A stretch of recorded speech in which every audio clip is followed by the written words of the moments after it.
Episode 4 के शुरुआत में हम जियोंग और उस दूसरे आदमी को देखते हैं। वो जियोंग से कहता है, तुम सीसीटीवी कैमरा की टेंशन मत लो, मैंने वो सब कुछ यहाँ से हटा दिया है और तुम्हारे जितने भी पुराने फुटेज थे वो सारा कुछ भी मैंने हटा दिया है, तुम कहीं भी कैप्चर नहीं हुए हो। जियोंग उससे पूछता है कि तुम हो कौन, तो वो दूसरा बंदा कहता है, मैं बहुत टाइम से इस मोमेंट का वेट कर रहा था, मैं तुम्हारा बहुत बड़ा फैन हूँ और मैं एक ऐसा इंसान हूँ तुम्हें जिसकी जरूरत है। फिर वो जियोंग से कहता है, हमें साथ में काम करना चाहिए। ये सब सुनकर जियोंग उसको मारने के लिए आता है, तो वो आदमी कहता है, शायद तुम्हें कोई गलतफहमी हो गई है, मैं तुम्हारा बहुत बड़ा फैन हूँ। और ऐसे करते करते दोनों लड़ने लग जाते हैं। वो दूसरा आदमी कहता है, तुम्हें क्या लगता है पुलिस तुम्हें नहीं पकड़ पाएगी? पुलिस पहले ही तुम्हारे पीछे है, इसीलिए हम दोनों को साथ में काम करना चाहिए, हम दोनों साथ में परफेक्ट रहेंगे। लेकिन जियोंग उसकी कोई बात नहीं सुनता, वो उसे उल्टा मारने लग जाता है। जियोंग उससे कहता है, मैं जो कर रहा हूँ उसे हंटिंग नहीं बोलते हैं, मैं तो बस लोगों को इंसाफ दिलाने की कोशिश कर रहा हूँ, लेकिन तुमने सब कुछ बर्बाद कर दिया। फिर वो पूछता है, तुम्हारे रूल्स क्या हैं? तुमने उस आदमी को क्यों मारा? तो ये दूसरा बंदा कहता है, मेरे कोई रूल्स नहीं है, मैंने उसको इसीलिए मारा क्योंकि वो यही डिजर्व करता था। वो दोनों दोबारा से लड़ने लग जाते हैं और लड़ते लड़ते वो दूसरा बंदा वहीं पर लटक जाता है। जियोंग उससे कहता है, तुम मुझसे दूर रहना। तो वो आदमी कहता है, टाइम आ चुका है, तुम मेरा मास्क हटा सकते हो, तुम जानना नहीं चाहते हो कि मैं कौन हूँ? तो जियोंग कहता है, मुझे फर्क नहीं पड़ता है कि तुम कौन हो, तुम्हें जो करना है तुम अपने रास्ते में रहकर करो, मेरे रास्ते में आने की कोशिश मत करना। फिर जियोंग उसको वहीं पर छोड़कर वहाँ से निकल जाता है। फिर अगले सीन में हम उसी आदमी को देखते हैं जिस आदमी के भाई ने उस लेडी का एक्सीडेंट कर दिया था। वो अपने सारे एम्प्लॉयज पर बहुत चिल्लाता है, कहता है किसी ने उसके भाई की जान ले ली और ये बात किसी को पता भी नहीं है कि उसे किसने मारा। तभी वहाँ पर वही डिटेक्टिव जोह्यून पहुँच जाता है। वो उस आदमी से कहता है,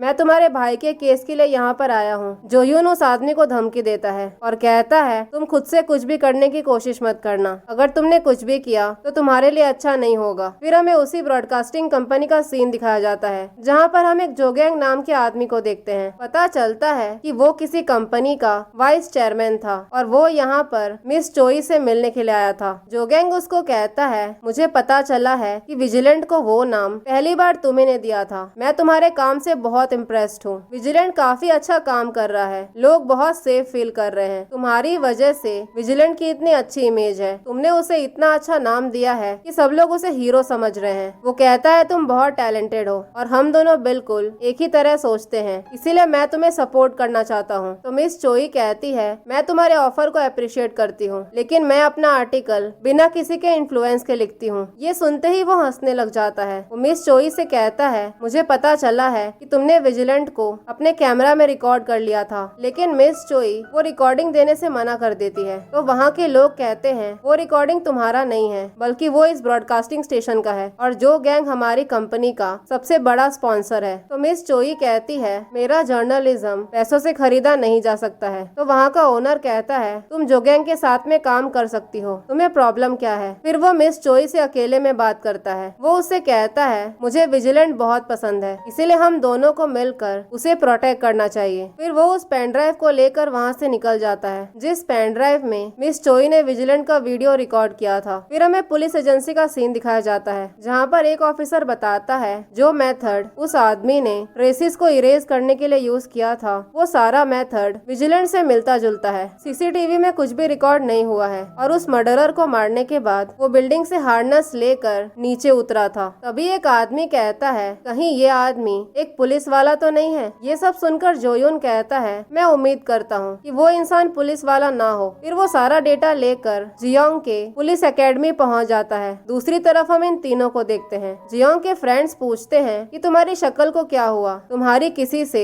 लड़ाई हुई है क्या? उसी टाइम पर जोह्यून उसी तरफ आ रहा था। वो बिल्कुल उसके सामने से गुजरता है, लेकिन वो जियोंग को नहीं पहचानता। पर जियोंग को याद आ गया था कि पिछले रात ये आदमी उसके सामने से गया था। फिर जोह्यून वो सारा डेटा लेकर जियोंग के प्रोफेसर के पास पहुंच जाता है। वो उसे बताता है कि मैंने विजिलेंट का पैटर्न स्टडी किया है। फिर जोह्यून उससे पूछता है, क्या यहाँ पर और भी लोग आते हैं क्या? तो प्रोफेसर बताता है, यहाँ पर उसके स्टूडेंट्स हेल्प करने के लिए आते रहते हैं। तो जोह्यून कहता है, क्या मैं आपके स्टूडेंट्स का फोटोज देख सकता हूँ? तो प्रोफेसर कहता है, मैं अपने स्टूडेंट्स का पर्सनल इन्फॉर्मेशन किसी को दे नहीं सकता। फिर जोह्यून उससे कहता है, विजिलेंट का सारा पैटर्न बिल्कुल एक पुलिस वाले की तरह है। अगर ऐसा हुआ कि वो एक पुलिस वाला है तब आप क्या करोगे? अगले सीन में हम मिस चोई को देखते हैं जो इंटरनेट पर प्रो विजिलेंट कंपनीज के बारे में सर्च कर रही थी। तो उसे यहाँ पर एक कंपनी के बारे में पता चलता है जिस कंपनी का नाम था सीवुल फ्यूचर रिसोर्सेज। पता चलता है कि वहाँ पर एक सामदो नाम का आदमी था और उस आदमी पर मर्डर के चार्जेस लगे थे, लेकिन एविडेंस नहीं होने की वजह से उसको रिलीज कर दिया गया था। फिर अगले सीन में हम जोयुन को देखते हैं जो एक रेस्टोरेंट में आया हुआ था वहाँ का सीसीटीवी फुटेज चेक करने। तो वहाँ का आदमी कहता है कल यहाँ पर एक आदमी आया था फुटेजेस चेक करने के लिए। ये सुनकर जोयुन को बहुत गुस्सा आ गया था। वो एकदम से गुस्से में उसी गुंडे के पास पहुँच जाता है जिस गुंडे के भाई ने उस लेडी का एक्सीडेंट किया था। वहाँ पर जितने भी गुंडे थे वो सबको मारने लग जाता है। अंदर जाकर वो उस गुंडे से कहता है मैंने तुमसे अच्छे से कहा था इन सब चीजों में मत पड़ना, लेकिन तुम्हें मेरी बात समझ नहीं आई। अब तुम्हें मैं अच्छे से समझाऊंगा। वहाँ पर जितने भी लोग थे वो सबको मारने लग जाता है। ये सब देखकर वो गुंडा डर गया था।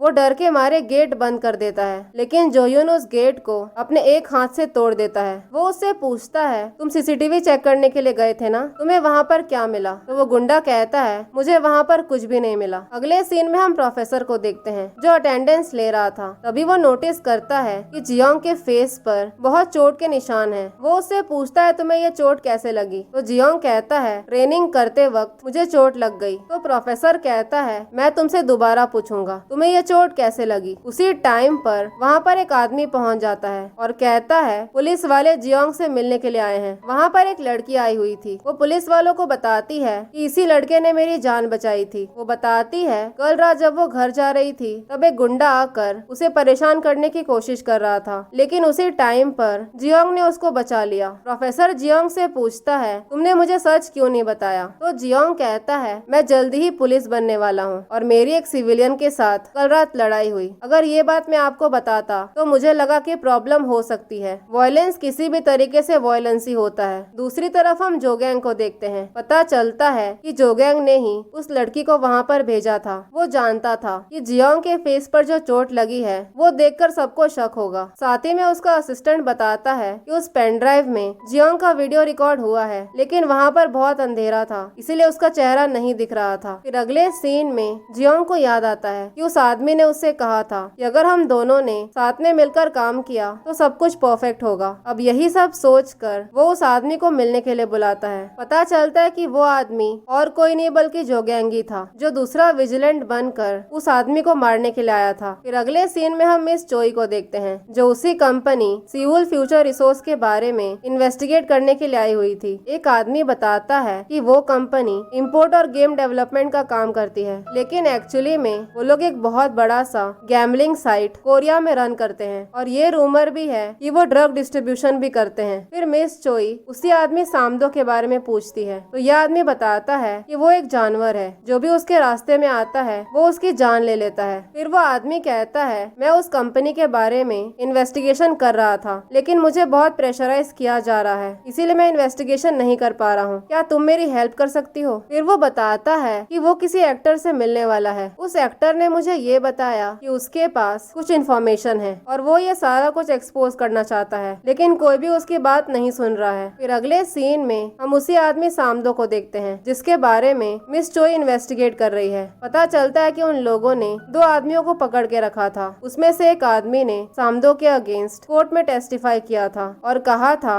कि वो एक मर्डरर है, और दूसरा आदमी उसका सारा ड्रग्स लेकर भाग गया था। वो आदमी कहता है मैंने तुम्हारे लिए 7 सालों तक काम किया है, तुम मेरे साथ ये सब नहीं कर सकते हो। लेकिन सामदो उनकी बात नहीं सुनता है और वो उन दोनों को मारने का ऑर्डर दे देता है। फिर वो लोग बहुत सारे पिग्स को उनके सामने छोड़ देते हैं और वो सारे पिग्स उन्हें जिंदा ही खाने लगते हैं। उसी टाइम पर एक आदमी बताता है कि एक रिपोर्टर सीवुल कंपनी के बारे में इन्वेस्टिगेट कर रही है। वहीं दूसरी तरफ हम मिस चोई को देखते हैं जो उसी कंपनी के बारे में इन्वेस्टिगेट करने के लिए एक एक्टर के घर पहुंच गई थी, क्योंकि उस एक्टर के पास कोई इन्फॉर्मेशन था। वो दोनों जैसे अंदर पहुंचते हैं तो पता चलता है कि वो एक्टर फांसी के फंदे पर लटका हुआ था, यानी कि किसी ने उसका मर्डर कर दिया था। मिस चोई बताती है कि ये कोई सुसाइड नहीं है, वो हमसे मिलने वाला था, तो वो अपनी जान क्यों लेगा। लेकिन पुलिस वाला उनकी कोई बात नहीं सुनता। फिर मिस चोई उस आदमी से पूछती है कि वो तुमसे कहाँ मिलने वाला था। तो वो आदमी बताता है वो मुझसे एक जगह पर मिलने वाला था, लेकिन लास्ट मोमेंट पर उसने लोकेशन चेंज कर दिया। अगले सीन में हम जियोंग को देखते हैं जो जोगैंग से मिलने के लिए जा रहा रहा था, तभी उसे वहाँ पर वही लड़की मिल जाती है जिस लड़की ने